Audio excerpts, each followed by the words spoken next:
Queridos hermanos, estamos en esta mañana compartiendo la palabra de Dios, la palabra que nos dice toda la verdad. Por eso la fe viene por el oír la palabra de Dios.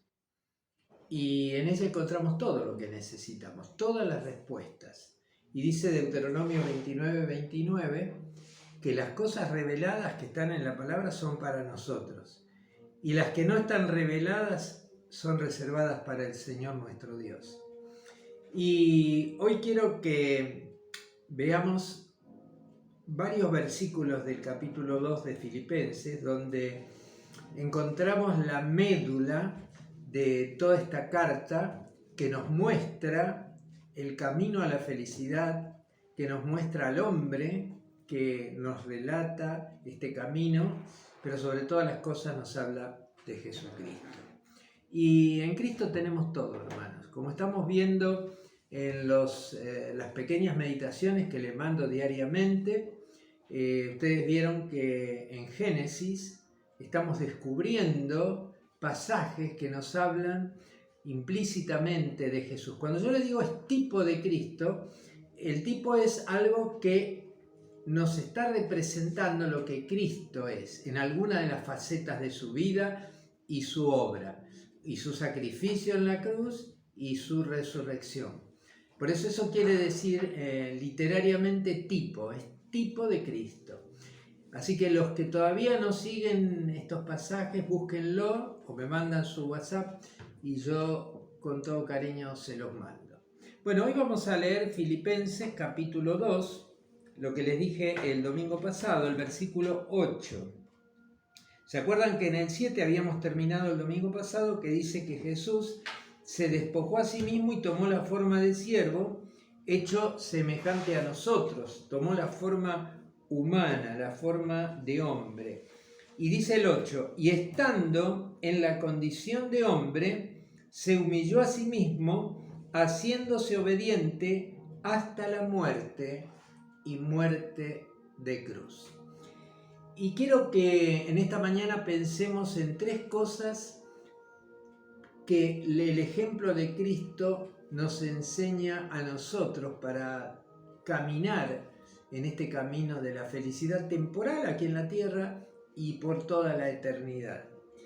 Estamos hoy pensando en el ejemplo de Jesús, en lo que Jesús enseña en este pasaje. Y tres cosas vamos a ver: pensar, sentir y hacer como Jesús. Y ya habíamos visto cómo piensa Jesús. Tenemos que tener su forma de ver las cosas. ¿Se acuerdan que nos había dicho allí por el versículo 3 que nada hagamos por rivalidad, que nada hagamos con orgullo, que nada hagamos por vanidad personal? Si ustedes van a Gálatas capítulo 6, capítulo 5, van a encontrar allí los frutos, lo que produce el hombre natural, el hombre sin Cristo, y después los frutos, o el fruto del Espíritu Santo que tiene el hombre nacido de nuevo, el que tiene a Jesucristo como su Salvador personal. Y el orgullo, la vanidad, son algunas de las características del hombre sin Cristo, del hombre natural. Pero nosotros como cristianos, en nuestra forma de pensar, nuestra forma de obrar, no tenemos que dejarnos llevar por el orgullo o por la vanidad o por la alabanza de los hombres. Claro, a todo el mundo le gusta que le palmeen la espalda, pero ¿saben? Que yo no me confío de los que me palmean la espalda, porque el primero que me palmea la espalda es el diablo. Ah, qué bien que hiciste esto, qué bien.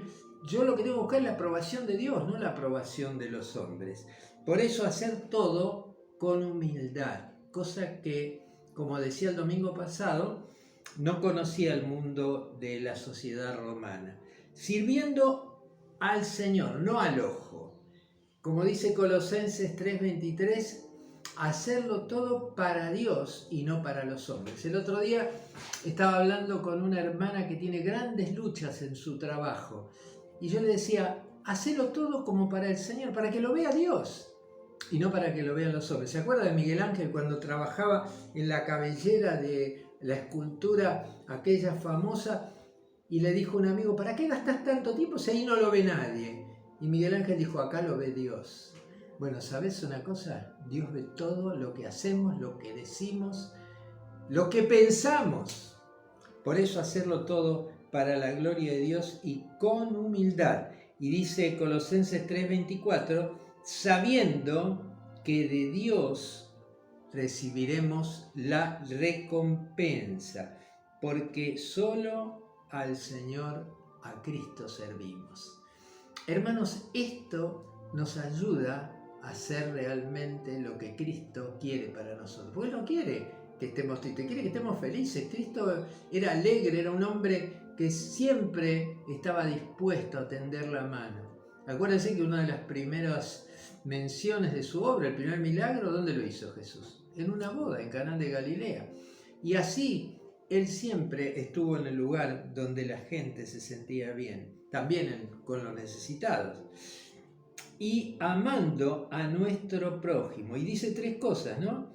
Considerando a los demás como superiores a Él mismo, a nosotros mismos. No buscando nuestro propio beneficio, sino el beneficio del otro.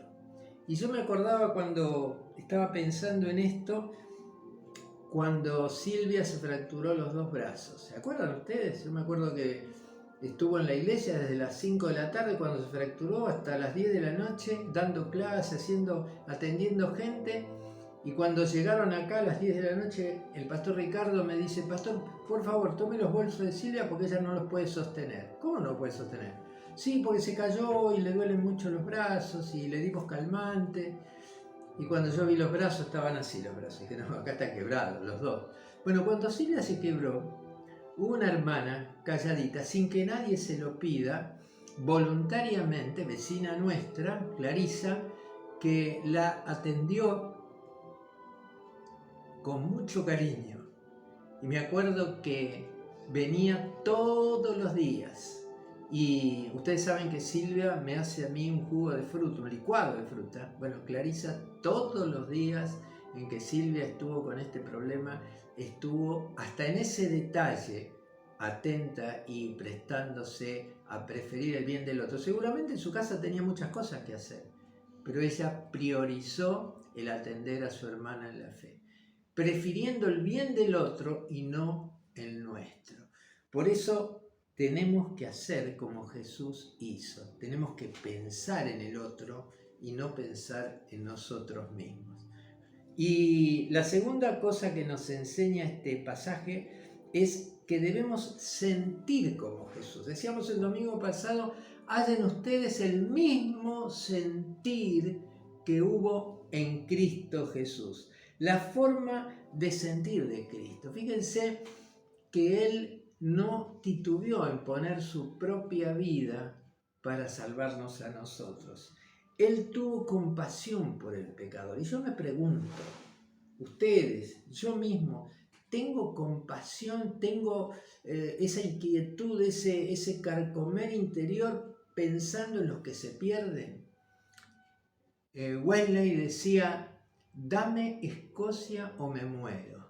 Él quería todo su país convertido a Cristo. Y nosotros el viernes estuvimos orando por Argentina y todos los viernes, no sé si se dieron cuenta los que reciben mis mensajes, que todos los viernes oramos por Argentina. Qué bueno es que estemos pensando en el bienestar, y el bienestar de nuestro país viene por la conversión. La corrupción se termina cuando la gente conoce a Cristo, pues se da cuenta que al que tiene que rendir cuentas no es a un funcionario, tiene que rendir cuentas a Dios, y el que está viendo todas las cosas es Dios. Por eso hacemos todo como para Dios y no para los hombres. Por eso estamos sufriendo por los que se pierden, estamos con nuestro corazón contrito, es decir, estrujado, pensando en aquellos que no conocen a Cristo. Y habíamos visto que Jesús no se aferró a los privilegios que tenía. Jesús es Dios. Jesús, cuando vino a la tierra, tomó la naturaleza de hombre, como leíamos antes, tomando forma de hombre, tomando forma de siervo, se puso a nuestro servicio, renunciando a todas las glorias que él tenía estando con el Padre. ¿Cuántas veces humanamente tenemos que hacer algo parecido a esto? Quizá dejar un fin de semana que nos invitan a un paseo o a una salida. Quizá no hacer algo que nos gustaría hacer para ayudar al hermano, para estar con el hermano en el momento de necesidad. Renunciar a nuestros derechos, porque todos tenemos derecho de disfrutar de las cosas que podemos tener, pero ¿cuántas veces el Señor nos pide que renunciemos? Bueno, Jesús nos dio el ejemplo, por eso tenemos que pensar como Jesús. Primero el otro, después yo. Y sentir como siente Jesús. Dice que nos amó tanto que se identificó con nosotros. Se hizo uno con nosotros y llegó a dar su vida voluntariamente. Dice Juan 10:18, nadie me va a quitar la vida, yo la pongo porque tengo poder para volverla a tomar. Qué maravilloso, ¿verdad? Jesús sabía que Él estaba sobre la muerte, que tenía la victoria ya ganada sobre la muerte, pero Él puso voluntariamente su vida en rescate por nosotros. Y me estaba acordando en estos días de un médico que trabajaba como voluntario en África, en uno de los países más pobres de África, y se había desarrollado allí una enfermedad desconocida, con un elemento, con un virus o un microorganismo que estaba infectando a toda la población de ese país tan pobre. Y él luchaba denodadamente, pero al final dijo, bueno, voy a hacer algo distinto. Se embarcó, él había salido de los Estados Unidos y se embarcó en un avión para ir a Estados Unidos a hablar con los laboratorios de investigación para tratar de conseguir un antídoto para aquel virus. ¿Sabe qué hizo este hombre? Cuando estaba en vuelo, ya llegando al aeropuerto de destino, se inoculó el virus contagiado, el que contagiaba esta enfermedad. Así que cuando bajó volaba de fiebre y lo llevaron al hospital y él le dijo a los médicos que le trataban, yo tengo esa enfermedad, porque yo mismo me autocontagié, para que me estudien y puedan descubrir de qué forma podemos combatir a este mal. Y efectivamente él falleció de este mal, pero miles de personas se salvaron porque el laboratorio pudo conseguir un antídoto y la enfermedad fue controlada y desapareció en aquel país. Bueno, Jesús hizo esto. Se identificó con nosotros, con nuestro pecado, y cargó sobre sí el pecado de todos nosotros, para que a través de su sacrificio en la cruz nosotros seamos liberados. ¡Qué amor tan grande! Hermanos, queremos disfrutar de la vida feliz que Cristo nos da. Pensemos en el otro, estemos dispuestos aún a darnos a nosotros mismos para que el otro pueda salvarse, pueda conocer a Cristo. Y dice los últimos 2 versículos que leímos, hacer, obrar como Jesús. Y Él tomó la naturaleza de hombre, se hizo igual a nosotros. El que era eterno tomó un cuerpo temporal, tomó un cuerpo que sentía igual que nosotros y nos sirvió porque nos amó, se hizo siervo nuestro. ¿Se acuerdan que dice Marcos 10:45? Que no vino a ser servido, sino a servir a los demás. Y fue obediente porque el Padre le había encomendado esa misión. Por eso cuando estaba orando antes de ser tomado prisionero y después llevado a la cruz, él dijo, Padre, si puedes, pasa de mí esta prueba que tengo que afrontar. Pero no se haga lo que yo quiero, sino que se haga tu voluntad, lo que vos querés para mí. Hermanos, esto es un ejemplo maravilloso de renunciamiento, pero nosotros también tenemos que estar dispuestos a obedecerle en esto. Padre, si puedes, pasa de mí esta copa, pero que no se haga lo que yo quiero, sino lo que tú quieras. Y él fue obediente al Padre y fue hasta la muerte de cruz. Por eso Jesús nos amó tanto, tanto, tanto, que estuvo dispuesto a cargar todo nuestro pecado y dar su vida en nuestro lugar. Fíjense ustedes, dice que fue obediente hasta la muerte de cruz. Claro, ahora hablar de la cruz de Cristo parece algo espiritual, algo agradable, pero hermanos, pensemos en el tiempo en que Jesús dio su vida en la cruz. Pensemos que la cruz era el elemento de tortura más terrible, más doloroso, más humillante que había. Porque en la cruz clavaban a los peores reos, aquellos que tenían delitos tremendos. Y él no tenía ningún delito. Sin embargo, no solo murió, sino que murió en una forma cruel, en una forma terrible, en una forma humillante, porque él soportó un castigo del que no era merecedor. ¿Saben por qué lo hizo? Por amor a ustedes y por allí también amor a mí. Y dice en Colosenses 2:14 que en la cruz clavó los decretos que había contra nosotros.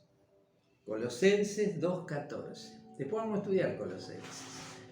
Dice que él allí en la cruz clavó cada una de las acusaciones que había contra nosotros. ¿Quién es el gran acusador? Es el diablo. El diablo no quiere que nosotros vivamos en victoria. Y siempre está con el dedito señalándonos a nosotros, señalándome a mí, a usted, a todos. Pero dice que allí clavó los decretos, las acusaciones que había contra nosotros. Porque ¿qué hace la ley? ¿Qué hacía la ley? La ley marcaba lo que se debía hacer y lo que no se debía hacer. Pero lo que hacía era condenarnos, pero no nos daba ninguna solución. Decía, esto está mal, pero ¿cómo lo hago bien? No, arreglátela solo.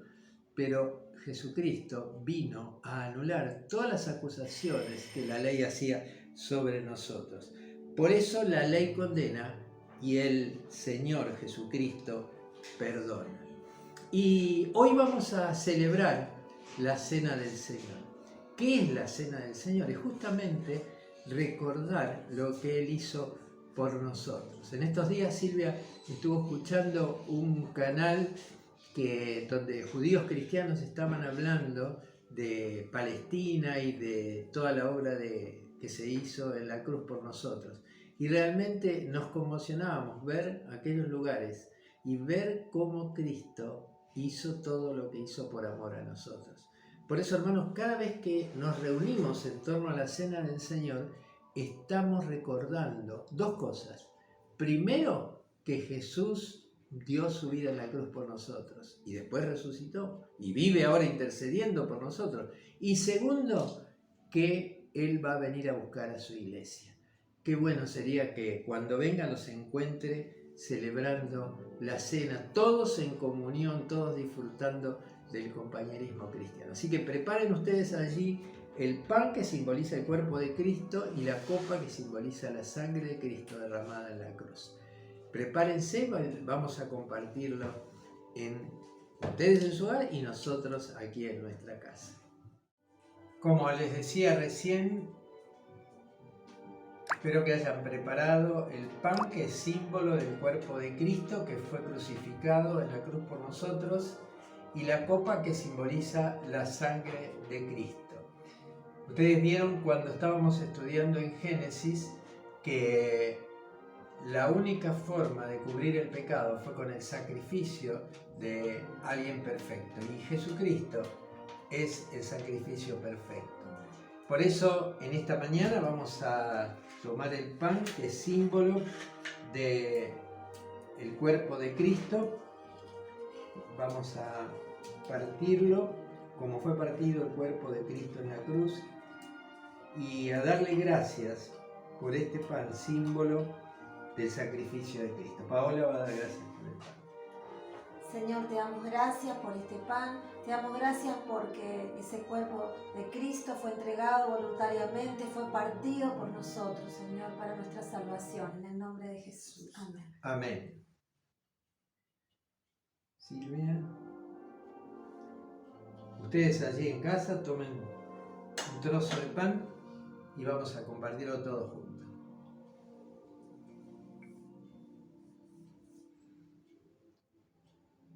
La palabra nos dice que el Señor Jesús tomó la copa y les dijo: hasta ahora se habían sacrificado animales, sacrificios ajenos, pero ahora la sangre de Cristo nos limpia de todo pecado. Y este sacrificio, dice Hebreo, fue hecho una vez y para siempre. Por eso Jesús compartió la copa con sus discípulos, como nosotros en esta mañana vamos a compartir.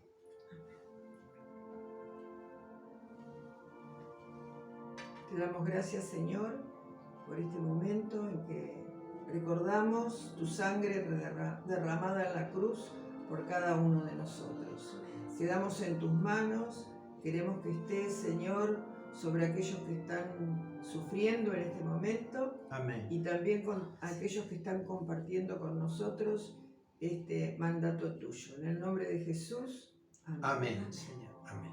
Damos gracias a Dios porque es la sangre de Cristo la que nos limpia de todo pecado. Y les recuerdo, hermanos, esta tarde a las 6 de la tarde tenemos la escuela bíblica y a las 7:30 la reunión presencial. Pronto vamos a celebrar la cena. Lo que pasa es que cada uno tiene que traer sus elementos porque no se puede compartir colectivamente como hacíamos normalmente. Pero recuerde, esta noche a las 7:30 nos reunimos en el templo. Me dicen constantemente los hermanos que extrañan la iglesia. Bueno, usted tiene la oportunidad esta noche de estar en la casa del Señor, puede llevar sus ofrendas, sus diezmos. Ahora nadie puede tener la disyuntiva de cómo hacer, qué hacer. Bueno, ahora tiene la reunión normal los domingos a las 7:30. Dios les bendiga y esté con ustedes en toda esta semana. Amén. Amén.